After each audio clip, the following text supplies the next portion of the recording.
Você já ouviu falar que está tendo um excesso no diagnóstico do TDAH, que é o transtorno do déficit de atenção e hiperatividade? Pois bem, é verdade. E saiba aqui por que isso está acontecendo.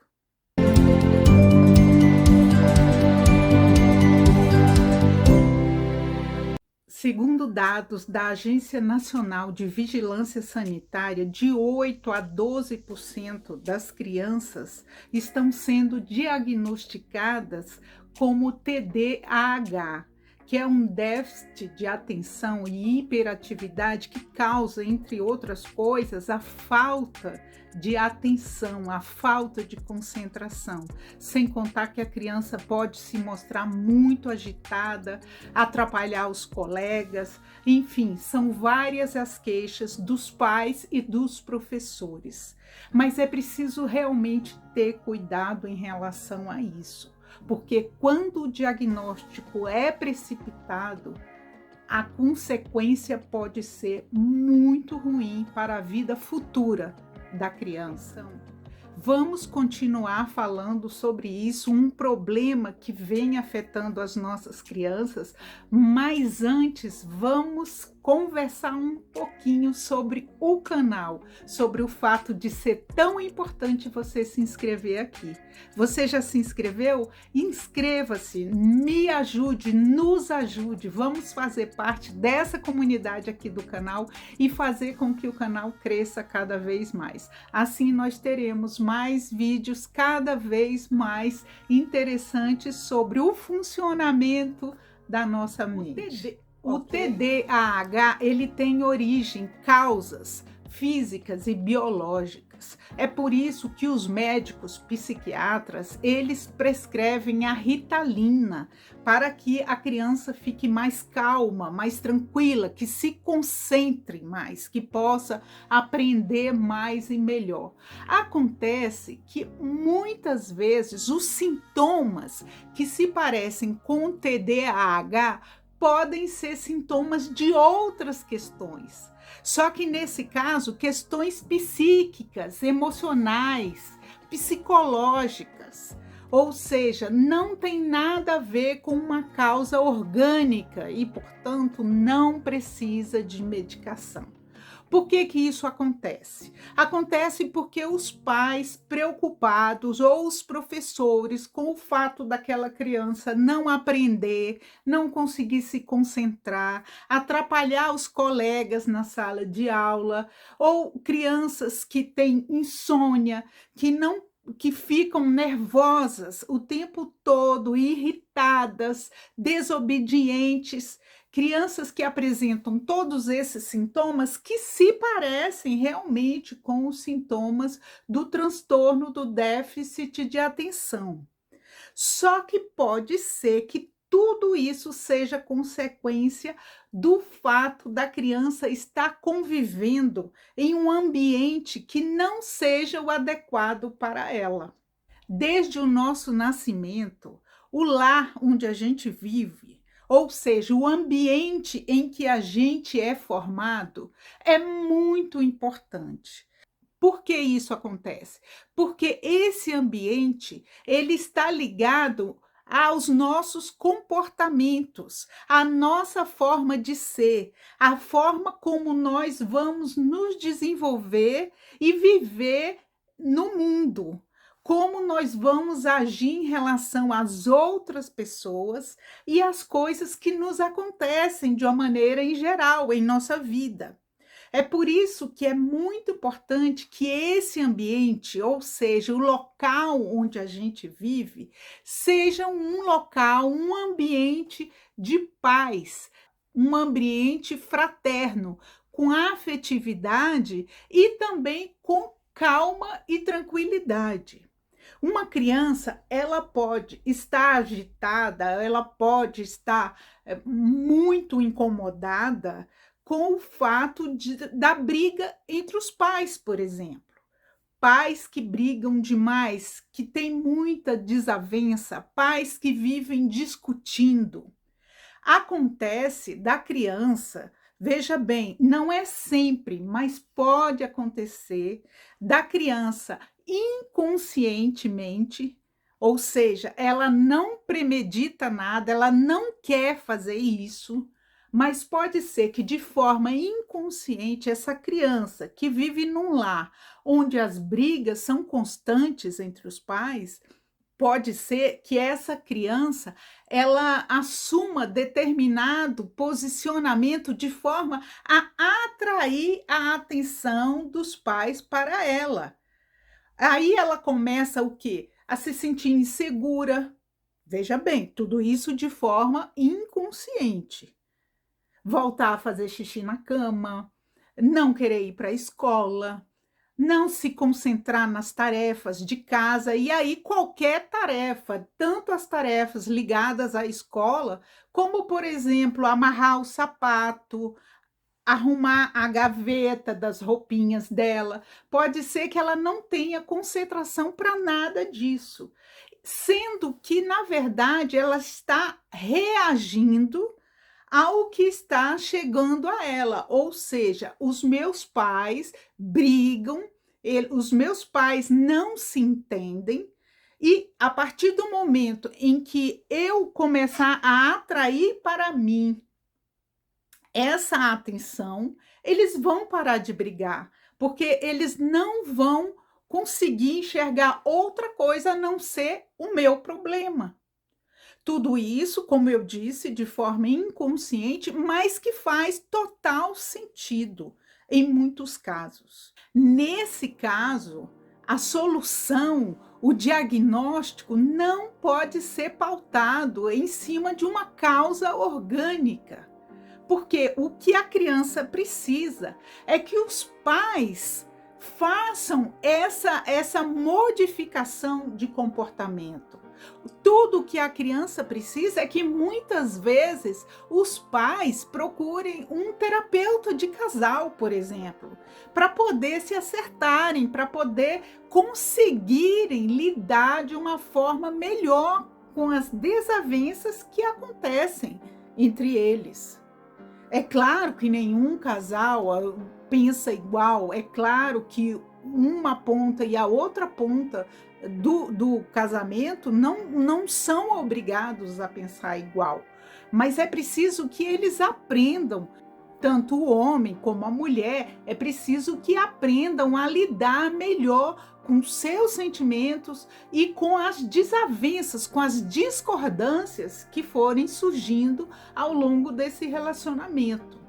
Então, tudo o que o filho precisa é que os pais se acertem, que saibam aparar essas arestas e diminuir esses atritos dentro do casamento. E aí essa criança vai poder funcionar de uma forma muito melhor.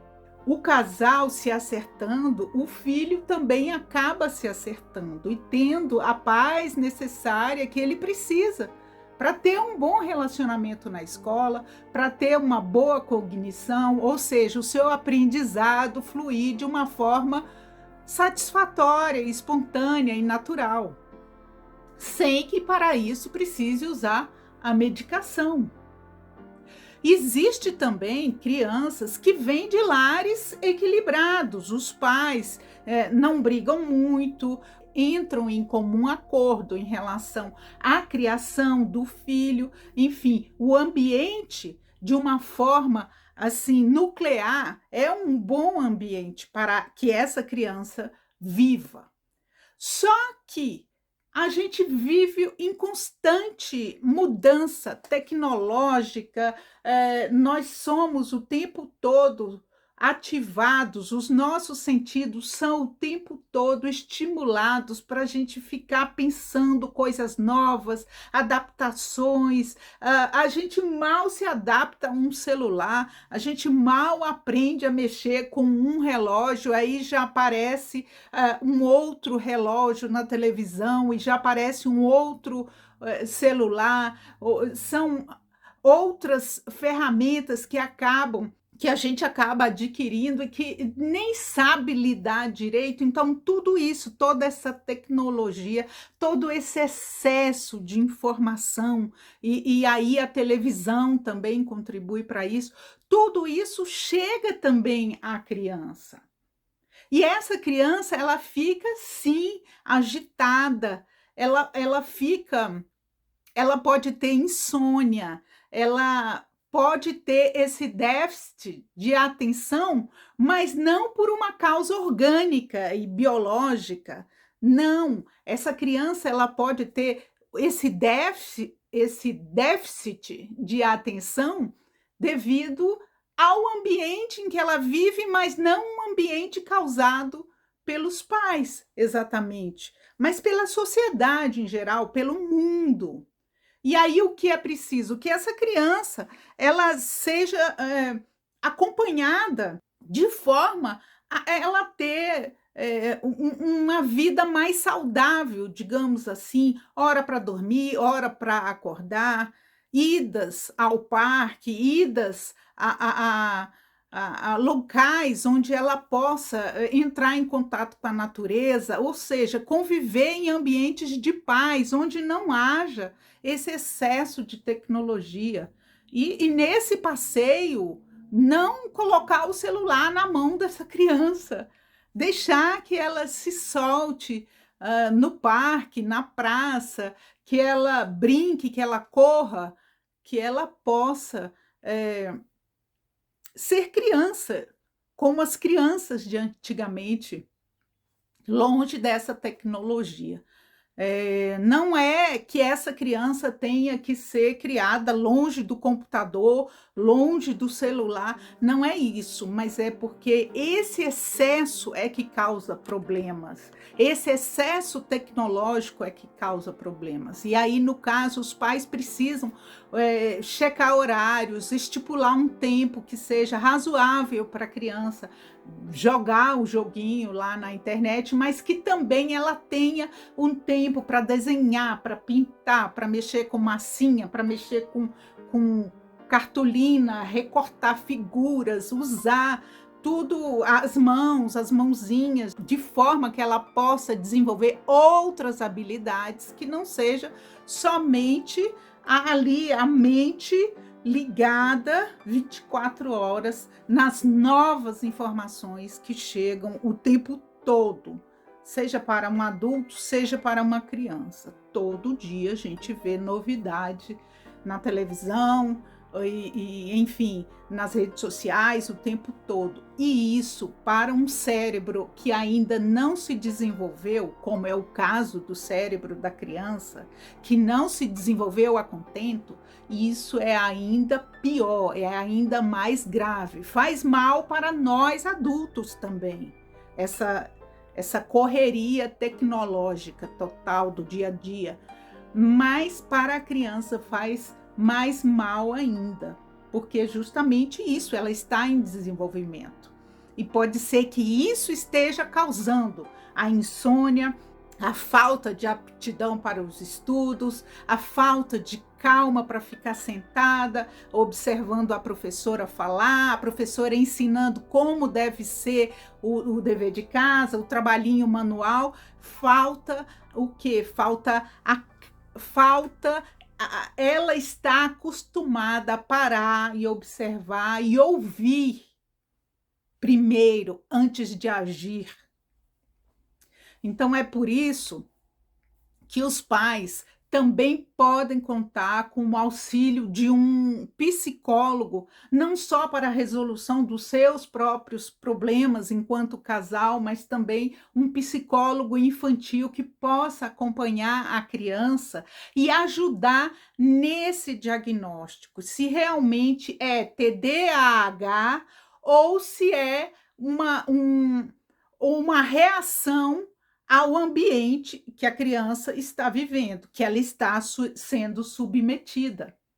Às vezes é uma questão também só da escola, uma questão que acontece dentro da sala de aula.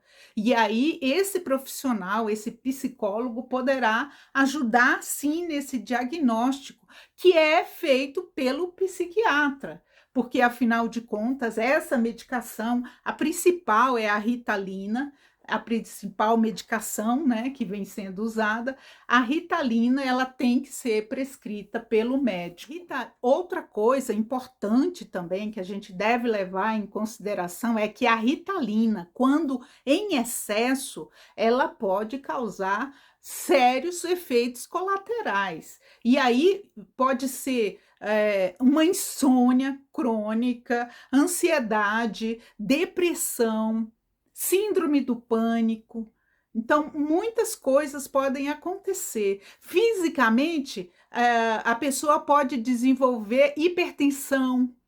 Então, é preciso que a Ritalina seja prescrita realmente com certeza e não a partir de um diagnóstico precoce, mal feito, a partir de uma única consulta, a partir de uma única fonte de informação. Então, é preciso que um profissional converse com essa criança, é preciso que um profissional esteja atento, observe essa criança, converse com essa criança, além, é claro, dos pais e familiares, mas é preciso que haja um diagnóstico bem feito e responsável. Veja bem, não é irresponsável, é responsável. Esse diagnóstico precisa ser responsável, porque também é muito necessário, em caso do TDAH, é muito necessário o uso da medicação. Ou seja, existem casos em que realmente é necessário o uso da medicação. E existem casos em que não é absolutamente necessário. Então, é preciso que esse diagnóstico seja muito bem feito. Porque se a criança tem TDAH e não é diagnosticada, o problema vai ser sério mais adiante. E se a criança não tem TDAH e é diagnosticada, também o problema vai ser muito sério. Que bom que você está aqui até agora. Eu só posso te agradecer, te desejar uma ótima semana. E outra coisa, até o próximo vídeo, viu? Não se afaste desse canal. Se você não se inscreveu, se inscreva, tá? E até a próxima. Um beijo. Fique com Deus. Ótima semana.